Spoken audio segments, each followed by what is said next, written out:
Shoulder dislocation. Ever heard about that? On today's Ortho Tuesday, that will be our subject.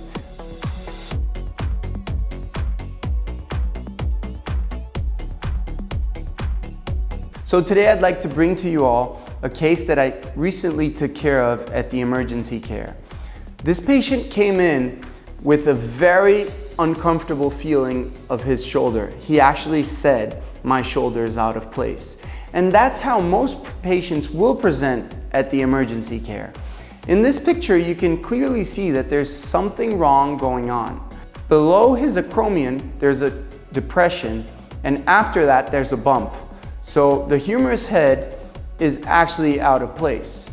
Once you suspect this diagnosis, we must make sure of neurological or vascular lesions that can be associated. In this case, fortunately, he had no deficits. After that, we have to get images of this articulation. So we did x-rays of his shoulder.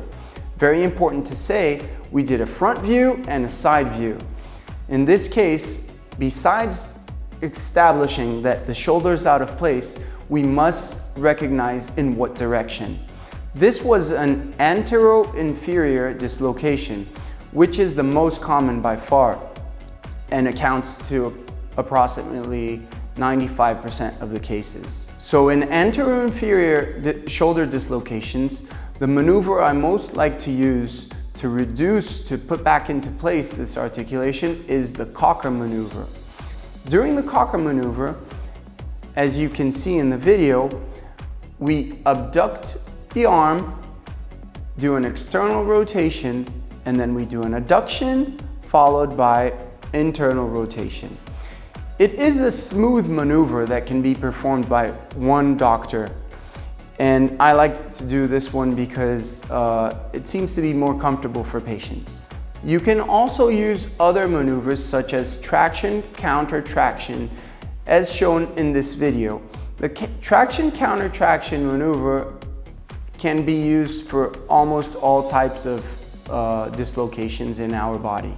After doing the maneuver, we could observe that the patient does not show that depression as he did before. And always, after a reduction maneuver, we must do a control x-ray.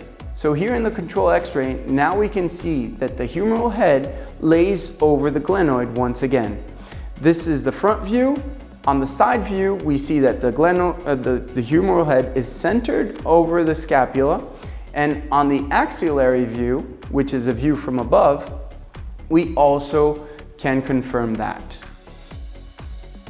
So this was today's Ortho Tuesday. We talked about shoulder dislocations. If you, any friends or family suffer with this type of instability, I'd be glad to help. I've been through this before. I operated on both of my shoulders, so this is particularly a diagnosis that I like very much to take care of. And thank you so much for your time. If you can subscribe, I'd really thank you for that. And I'll see you again on another Ortho Tuesday.